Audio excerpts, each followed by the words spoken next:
마태복음 15장 21절부터 28절입니다. 예수께서 거기서 나가사 두로와 시돈 지방으로 들어가시니 가난 여자 하나가 그 지경에서 나와서 소리질러 가로되 주 다윗의 자손이여 나를 불쌍히 여기소서 내 딸이 흉악히 귀신 들렸나이다 하되 예수는 한 말씀도 대답지 아니하시니 제자들이 와서 청하여 말하되 그 여자가 우리 뒤에서 소리를 지르오니 보내소서.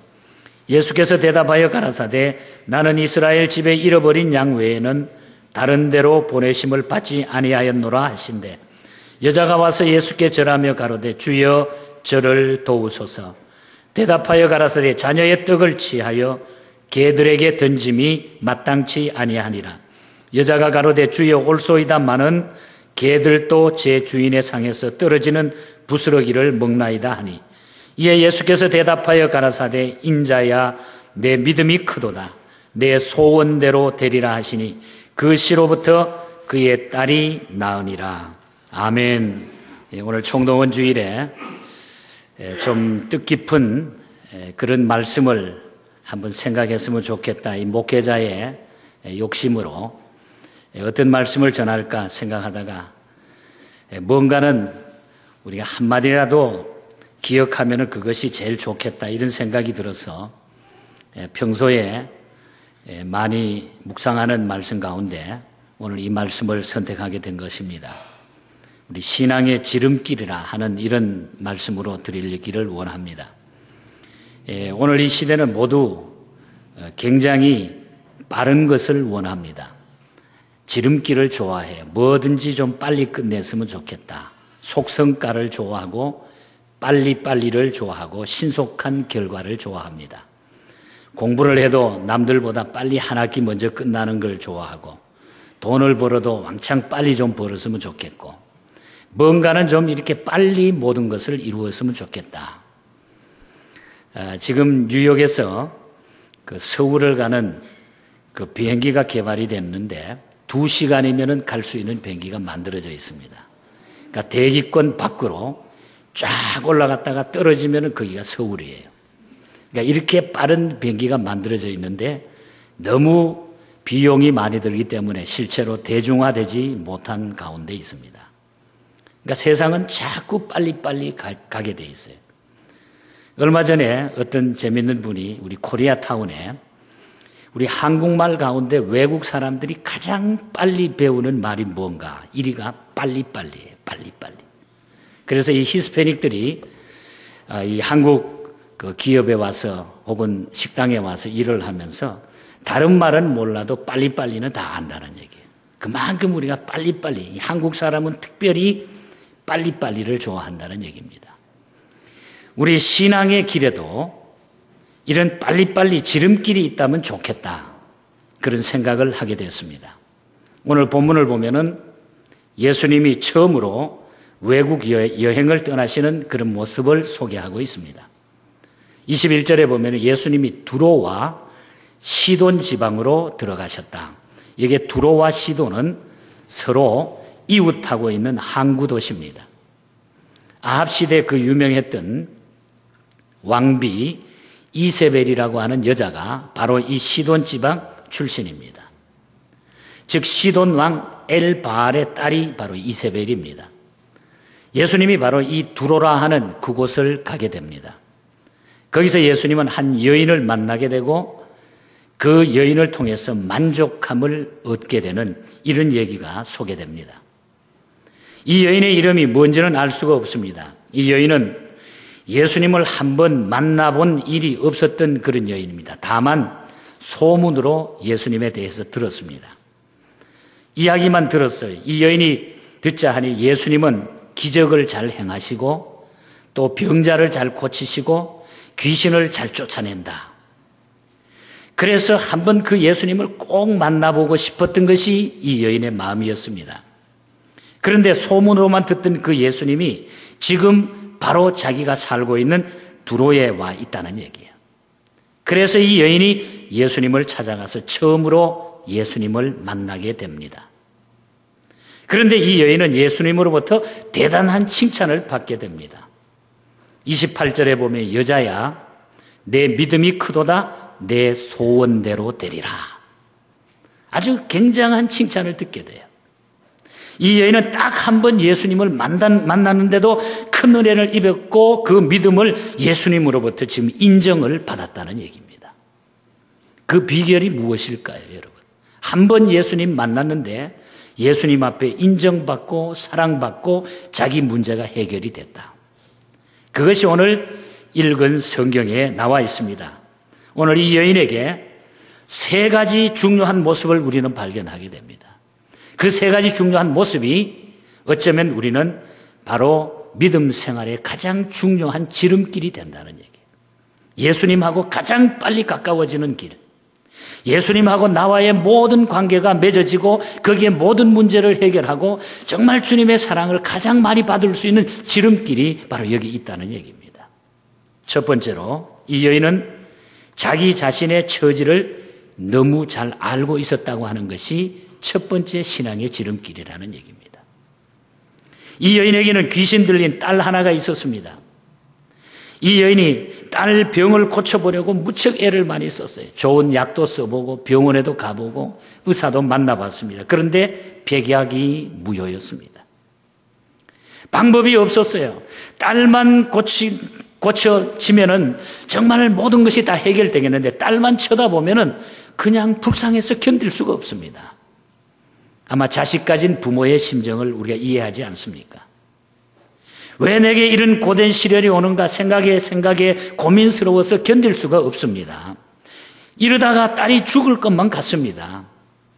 이 문제를 해결하지 않고서는 절대로 평화도 기쁨도 안정도 올 것 같지가 않습니다.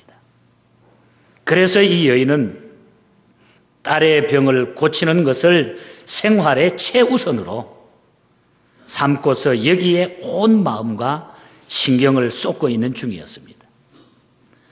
여러분, 이런 사람은 반드시 목적을 달성할 수가 있어요. 병을 고칠 수가 있습니다. 자신의 문제를 정확하게 파악하고 있는 사람은 그 문제를 해결할 수 있다고 하는 그런 말씀입니다. 자기 자신이 병들었다는 것을 아는 사람은 그 병을 고칠 수가 있습니다. 자기 자신이 흉악한 죄인이라는 것을 알고 있는 사람은 죄사함을 받을 수 있다는 얘기예요. 문제는 모르는 데 있다는 얘기예요. 문제는 모른다는 얘기예요. 내가 지금 병들어 있고 영적으로 내가 지금 이렇게 잘못되어 있는데도 그걸 모르고 살아간다고 하는 게 문제란 그 말이에요. 모르니까 그냥 앉아있다가 사람이 죽는 겁니다, 여러분. 옛날 중국에 편작이라고 하는 유명한 의사가 있습니다. 이 사람은 주로 왕족을 돌보는 그런 유명한 의사였습니다. 그가 임금님을 만났는데 안색을 보니까 임금님의 몸에 병이 꽉 있는 거예요. 그래서 이 편작이 임금님에게 임금님 몸에 병이 있습니다. 이렇게 진언을 했더니 임금님은 괜찮다. 무슨 얘기냐. 나 아프지 않다. 그래서 얼마 후에 또 두 번째로 임금님을 만났을 때 보니까 몸이 그때보다 훨씬 더 나빠져 있어요. 그래서 몸이 좋지 않습니다. 이렇게 또 진언을 하니까 임금님이 대답을 하면서 야, 너 약 팔아먹을 데 없어가지고 나에게 와서 약 팔아먹으려고 그러냐. 기분 나쁘다 그러면서 임금님이 아주 화를 벌컥 냈어요. 그리고 얼마 후에 다시 세 번째 또 임금님을 만났습니다. 그때는 이 편작 이 의사는 아무 말하지 않고 그냥 임금님 앞에 인사하고 가만히 있습니다.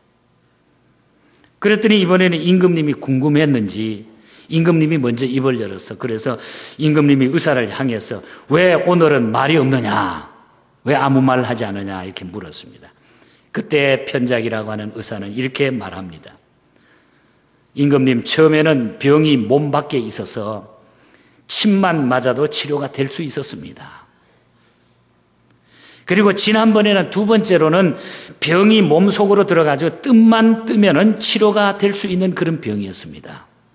그런데 오늘을 보니까 병이 뼈 속에까지 다 들어가서 이제는 침으로도 안 되고 뜸으로도 안 되고 약으로도 고칠 수가 없습니다.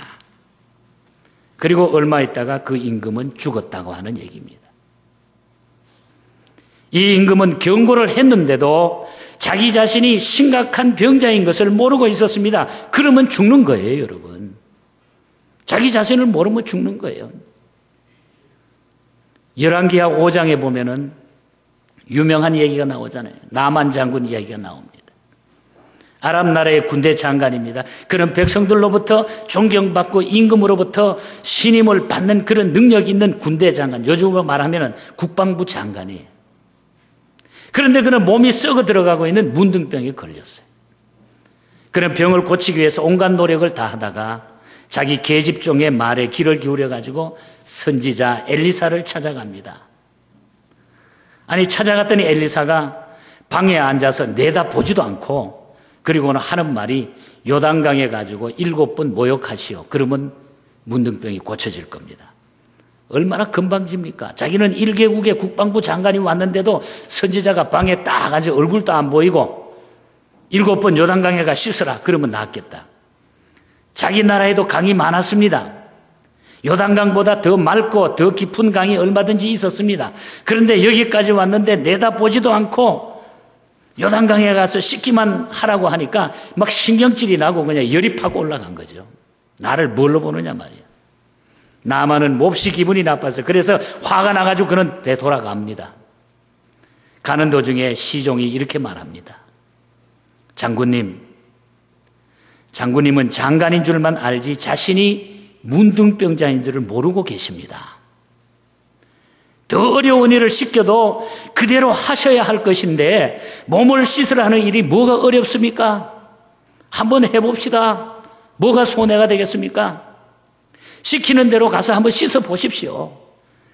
시종이 그렇게 얘기를 하니까 나만이 그 말에 충격을 받고서, 그래서 그가 시종의 말대로 가서 모욕을 7번 했더니 금방 깨끗하게 문둥병이 어린아이 살처럼 되었다고 그랬습니다. 사람들이 자기 자신의 문제를 바로 인식하지 못하는 것이 문제라는 얘기에, 나 자신이 지금 살이 썩어져 가고 있는데 문둥병자는 사실을 모르고 산다는 얘기에, 영적으로 우리가 나는 아니다. 자기 자신이 누군지를 모르고 사는 거예요. 오늘 이 시대가. 우리가 주님 앞에 가장 빨리 갈 수 있는 방법은 내가 누군지를 아는 거예요.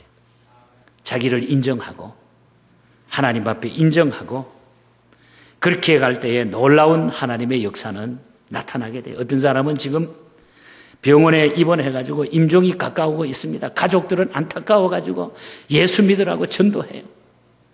죽을까봐 안타까워지는 거예요. 죽기 전에 예수 믿게 하려고. 그래서 회개하고 예수 영접하고 구원받으라고 하면은 믿기는 뭘 믿느냐고 계속 끝까지 고집부리다가 세상 때는, 그러면 죽으면 끝이에요. 멸망이에요. 얼마나 무지한 고집입니까, 여러분? 모르면 결국 망하는 거예요, 여러분. 그래서 결국 죽고 멸망당하고 마는 것입니다. 여기에 나만이 그랬고 모든 사람이 그랬어요. 오늘 이 여인을 보십시다. 지금 이 여인은 자신에게 주어진 생활 중에서 최우선 순위가 무엇인가를 지금 잘 알고 있는 거예요. 딸의 병을 고치지 않고는 그 어떤 곳에도 행복이 없고 기쁨이 없고 평화가 없다는 것을 그는 너무 잘 알고 있어요. 이 여인이 그렇게 자신을 철저하게 잘 알고 있으니까 예수님께 찾아가가지고 고침을 받은 것입니다. 문제는 자신을 잘 아는 것이 중요하다는 얘기예요. 신앙에 지름길이 있다고 하면은 오늘 우리는 이 시간에 내가 누군지 주님 앞에 내 자신을 맡겨드리는 것, 내 자신을 내려놓을 때, 그때 우리는 믿음의 문이 열리는 거예요. 새로운 문이 열리기 시작해요. 재미있는 생활이 시작이 돼요. 아주 복된 생활이 시작이 됩니다. 오늘 이 믿음 가질 수 있기를 주님 이름으로 축복합니다, 여러분. 두 번째로는 이 여인에게는 뜨거운 열망이 있음을 보게 돼요. 뜨거운 열정이 있었다는 얘기. 이것이 신앙의 지름길이라는 얘기죠. 사람이 세상을 살아간다고 하는 일은 가벼운 장난이 아닙니다, 여러분. 한번 살아보는 그런 일이 아니에요, 세상이. 거기에는 열망이 있어야 해요. 다부진 모습이 있어야 돼요. 하나님이 우리를 이 땅에 보내셨을 때에 오늘 우리에게 주어진 삶은 대단히 중요합니다. 그래서 우리는 열망을 가지고 살아야 돼요, 우리 인생을. 세상을 흐리멍텅하게 살아가는 사람을 보면 그래서 우리는 답답함을 느끼게 됩니다. 그런 사람에게는 하늘이 기회를 안 줍니다. 그런 사람은 대부분 여행을 좋아하는데 그런 사람에게는 여행도 오지 않게 돼 있어요. 삶에는 책임이 따라야 하고 열망이 따라야 되는 겁니다. 여기에 이 여인을 보시기 바랍니다. 예수님을 만나기만 하면 뭔가는 이루어질 것만 같았어요. 그분 만나면 모든 문제를 해결할 수 있을 것 같았어요. 만나기만 하면 틀림없이 내 딸이 고침을 받을 수 있을 것 같은 이런 확신을 가지고 지금 나가는 거예요. 그래서 만사를 제쳐주고 갔더니 제자들이 막 길을 또 막는 거예요. 접근할 수가 없었습니다. 그렇지만 이 여인에게는 목적이 분명해, 뜻이 분명했습니다. 열망이 있었습니다. 그런 이 여인이 길을 누가 막을 수 있겠어요? 사람이 어떤 일에 목적이 분명하기만 하면 방법과 길이 반드시 생기게 돼 있어요. 여러분. 그래서 이 여인은 제자들이 막 길을 막아서 이렇게 하니까 소리로 직접 호소하는 거예요. 제자들이 앞을 막고 그만 가라고 했을 때 막 소리를 지릅니다. 22절에 보면은 주 다윗의 자손이여 나를 불쌍히 여기소서 내 딸이 흉악히 귀신 들렸습니다. 막 제자들이 막든 말든 소리를 막 지르는 겁니다. 이 여인의 그 음성은 확신과 믿음과 모성이 깃든 그런 음성이었습니다. 그 소리가 얼마나 비장하게 들렸겠습니까? 지금 자식이 죽어가고 있는 단판인데 무서울 것이 무엇이 있겠어요? 그냥 막 소리를 지르는 거예요. 나 만나야 된단 말이에요. 성경에서 한 가지 강조하고 있는 것이 있습니다. 그것은 요구하라는 거예요. 요구해서 안 되면 부르짖으라는 얘기예요. 부르짖으라. 또 성경에 입을 크게 열어라 그랬어요. 그것은 그렇게 하면 내가 채워준다 그랬어요. 입을 크게 열어라. 어떤 사람은 예수 믿으라 그러면은 야, 나같이 죄 많은 사람이 무슨 예수를 믿을 수 있느냐. 기도하자 그러면 함께 기도하자 그러면 어떻게 기도하지? 않다가 내가 문제가 생기면 기도하느냐? 좀 양심이 뭐 어쨌다. 염치 없이 어떻게 기도하느냐? 뭐 이런 핑계 저런 핑계 우리가 전도해보면 핑계를 많이 대요. 우리가 그 말을 들어보면 듣기에 따라서 아주 겸손한 말같이 들리지만은 사실 이것이 얼마나 큰 교만인지 모릅니다. 주님께서 죄 지은 자를 오라고 했지 않습니까? 수고하고 무거운 짐진 자들아 다 내게로 오라. 주님께서 기도하라고 했는데 웬 말이 그렇게 많은지 몰라요. 하나님은 우리의 형편을 너무너무 잘 아시는 분이에요. 우리의 형편을 너무너무 잘 알고 계시는 분입니다. 그래서 다른 사람의 입으로가 아닌 내 입으로 기도하기를 하나님은 원하시는 거예요. 어머니 아버지의 기도도 중요합니다만 여러분 내 입으로 직접 기도하는 것이 중요한 거예요. 속은 지금 골마서 터지고 있는데 체면이 다 뭡니까? 체면이. 자존심이 무슨 도움이 됩니까? 성경은 직고하라 그래서 직고하라. 그래서 이 여인이 제자들이 길을 막 가로막으니까 예수께 직접 대고 지금 소리를 막 지르고 있는 겁니다. 지금 사람이 죽어가고 있는데 체면이 다 뭡니까? 자존심이 병을 고쳐줍니까? 이 여인 같은 사람에게는 분명히 길이 열리게 돼 있어요. 이 열정 가운데. 우리는 이 여인에게서 삶에 대한 열망을 보게 되는 것입니다. 문제를 풀어보려고 하는 굳은 의지를 보게 됩니다. 그러니까 이런 사람에게는 반드시 길이 열리게 돼 있다고 하는 거. 우리 잊어버리면 안 돼요. 그래서 사람은 살아가는데도 신앙생활 하는데도 열망을 가지고 있어야 돼요. 열망. 뜨거운 열망이 있어야 돼요. 이것이 우리 주님께 가까이 갈 수 있는 신앙의 지름길이 돼요. 그래서 뜨거운 열정을 가지고 기도하고 매달리고 확신을 가지고 하나님이 주시는 은혜인데 하나님이 나의 구원의 구주가 되시는데 내 주인이신데 열망을 가지고 나아갈 때에 우리 주님과 가장 가까워지는 시간이 되게 될 줄 믿습니다. 여러분 이 뜨거운 열망을 이 영성을 오늘 이 주일에 다시 회복할 수 있기를 주님 이름으로 축복합니다. 마지막 세 번째로는 이 여인에게는 무서운 각오가 있었어요. 아주 무서운 각오를 하게 돼요. 결단을 하게 된다는 얘기죠. 이 여인에게 우리는 이것이 아니면 길이 없다 하는 사생결단의 모습을 다시 한번 보게 됩니다. 이 여인은 예수님을 찾아가기만 하면은 문제는 다 풀릴 줄 알았어요. 그래서 가서 고쳐달라고 애원을 했어요. 그랬더니 예수님으로부터 반응이 세 가지로 나타납니다. 첫 번째 보니까 예수님이 듣도록 소리를 질렀는데도 예수님이 아무 대답 안 하고 묵묵부담이에요. 22절에 보면은 나를 불쌍히 여겨서서 내 딸이 흉악히 귀신 들렸나이다 이렇게 했더니 23절에서 예수님이 한 말씀도 대답지 아니하셨다. 자기는 정말 힘을 다해 떠들고 외쳤는데 예수님은 한 말씀도 대답지 않았다. 얼마나 무정합니까? 이것은 어떤 의미에서 모욕입니다.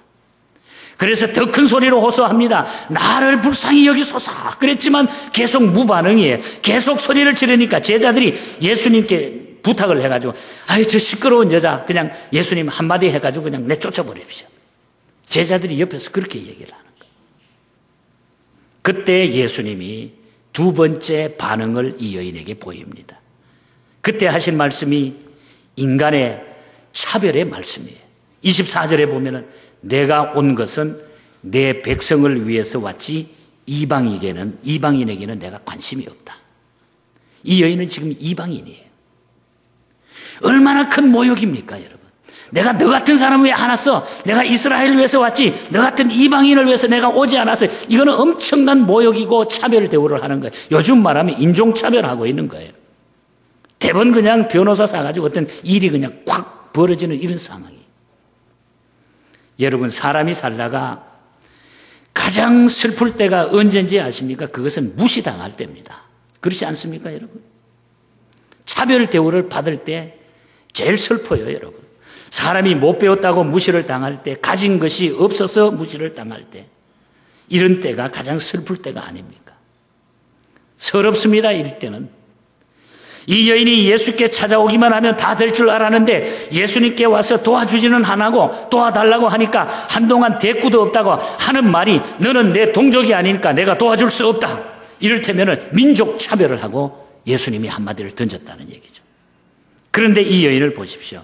어지간하면 이쯤 되면은 모든 사람들은 다 포기해보고 예이 밥맛 떨어진다 하고 그냥 다 팽개쳐버리고 자기 갈 길로 갈 텐데 이쯤에서 다 포기해버릴 텐데 그런데 더 큰 소리로 이 여인은 여기서 포기하지 않아요. 더 큰 소리로 내 딸을 고쳐달라. 내 딸을 고쳐주십시오. 그래도 매달리는 이 여인의 심정을 우리가 보게 됩니다. 그때에 예수님의 세 번째 반응이 나타납니다. 26절을 보면은 자녀의 떡을 취하여 개들에게 던짐이 마땅치 아니하니라. 그렇게 이야기를 해요. 다시 말하면 이 여인을 개 취급했다는 얘기예요. 개 취급. 이것은 모욕의 극치입니다. 여러분 욕 중에 가장 모욕적인 욕은 모두가 세상에 보면 개자가 다 붙어요. 개 뭐 같은 카트. 개자가 다 들어갑니다. 이 여인은 그런 수치스러움을 지금 당하고 있는 거예요. 이 욕을 듣고 가만히 있을 사람이 누가 있겠어요? 그래서 오늘 이 세상의 모든 싸움은 여기에서 시작이 돼요. 누가 한마디 그 말을 하면 그 다음에 붙는 거예요. 가정에서도 마찬가지예요. 이런 말 한마디 나오면 막 붙는 거예요. 목사님들도 붙더라고요, 보니까. 그런데 이쯤 되면 딸이 죽든 말든 에이 기분 나쁘다. 다 팽개치고 도망쳐버리고 모든 것 그냥 다른 방법으로 취할 텐데 그런데 이 여인은 포기하지 않았어요. 돌아가지 않았어요. 돌아가면 결국 나만 손해이기 때문입니다. 여기서 포기하면 내 딸은 죽습니다. 그래서 이 여인은 예수께 이렇게 말합니다. 27절에 보면은 주여 올소이다마는 주님의 말이 예수님의 말이 그 옳은 얘기지만은 개들도 제 주인의 상에서 떨어지는 부스러기를 먹지 않습니까? 나는 개입니다. 개 같은 사람입니다. 그러나 개에게도 부스러기는 주지 않습니까? 그 부스러기라도 나에게 조금이라도 주시기를 바랍니다.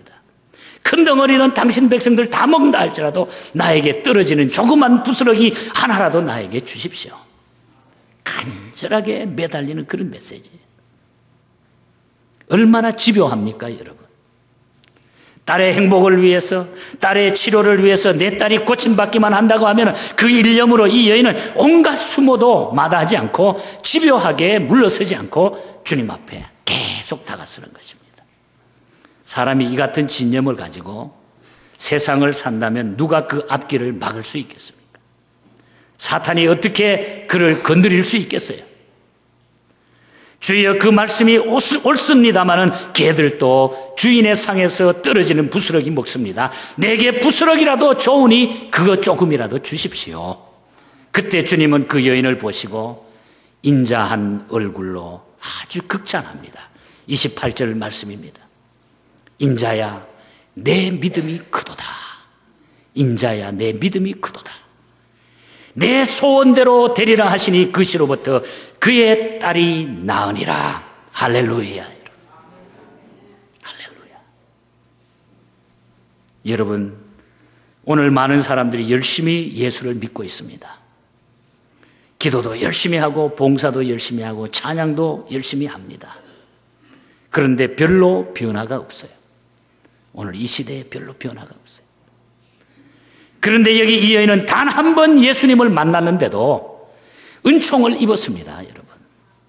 믿음을 인정받았습니다. 그 이유가 무엇입니까? 그것은 자기 자신의 처지를 너무나 잘 알았기 때문에. 그러니까 끝까지 물러서지 않고 밀고 나갔던 것이고 그 결과 주님의 마음을 감동시켰던 것입니다. 자존심을 내려놓으십시오. 내 처지 생각하면 자랑할 게 뭐가 있어요, 여러분? 자신을 하나님 앞에 내려놓으십시오. 이것이 오늘 주님과 가장 가까워지는 길입니다. 신앙의 지름길이 있다고 하면 그건 바로 자기 성찰이라는 얘기입니다. 거기서 신앙의 힘이 나옵니다. 다른 사람 문제는 너무너무 잘 알아요. 그런데 본인의 문제는 모르고 살아가는 자들이 너무 많아요. 남의 다리 긁지 말고 내 다리를 긁어야 됩니다. 이것이 주님과 가까워지는 가장 중요한 비결입니다. 오늘 이 여인의 신앙의 지름길이 오늘 저와 여러분들에게 주님과 다가서는 아름다운 고백과 헌신과 결심이 되기를 간절히 바랍니다. 이제 말씀의 결론입니다. 미국의 유명한 경영 컨설턴트 가운데 스티브 콥이라고 하는 유명한 분 알잖아요. 이분이 쓴 책들이 많이 있죠. 이 콥이 박사가 쓴 책 가운데 보면 이런 이야기가 나와요. 유능한 사람은 무엇이 중요한가를 판단해서 우선순위를 따라서 일한다. 지극히 쉬운 그런 얘기예요. 유능한 사람은 무엇이 중요한가를 판단해서 우선순위를 따라서 일한다. 지금 여기서 여러분 뭐가 중요하겠습니까? 우리 인생에 뭐가 중요하겠어요? 우선순위가 어떤 것이 우리 인생에 가장 중요하겠습니까? 예수 그리스도를 구주로 영접하는 것입니다. 이거 이상 중요한 거 없어요. 내가 좋은 집 갖는 거, 물론 돈 많이 버는 거, 내 명예에 올라가는 거 잠시 잠깐입니다. 그거는 이 땅 위에서 잠깐 동안 가질 수 있는 것밖에 안 돼요. 우리의 인생의 우선순위는 예수 그리스도를 영접하는 일이에요. 이 예수 그리스도를 영접하지 않고는 우리는 멸망할 수밖에 없는 것이 우리 인생입니다. 의사의 경고를 무시하고 무리하다가 쓰러진 52세 사장님을 제가 알고 있습니다. 지금은 몇 년 전의 일이니까. 그분이 쓰러지고 나면서 이런 얘기를 했어요. 쓰러지면 끝나는 것을 미처 깨닫지 못했습니다. 나는 정말 바보였습니다. 그런 후회하는 말을 저는 지금도 잊지 못합니다. 나와 내 집이 사는 길은 정해져 있습니다, 여러분. 정해져 있어요. 지금 마음을 열고 예수 그리스도를 영접하는 것입니다. 이미 우리가 예수 그리스도를 영접한 사람은 하나님 앞에 감사하십시오. 열정을 가집시오. 그러나 혹 이 자리에 아직까지 예수 그리스도를 영접하지 못한 분이 계시면 오늘 예수 그리스도를 나의 구원의 구주로 영접할 수 있기를 주님 이름으로 축복합니다. 그것이 우리 인생에 제일 중요하기 때문에 주 예수를 믿어라. 그리하면 너와 내 집이 구원을 얻으리라. 너와 내 집이 구원을. 좋은 일, 급한 일을 우리는 뒤로 미루는 사람은 미련한 사람입니다. 그렇지 않아요? 좋고 급한 일, 그 뒤로 미루는 사람은 정상적인 사람이 아니에요. 지금 위대한 결단을 내리십시오. 지금 예수를 영접하시기 바랍니다. 그분이 내 삶의 주인이 되셔야 돼요. 그분이 내 삶의 주인이 될 때에 우리는 모든 것이 쉬워져요. 모든 것이 정상적으로 가게 돼 있어요.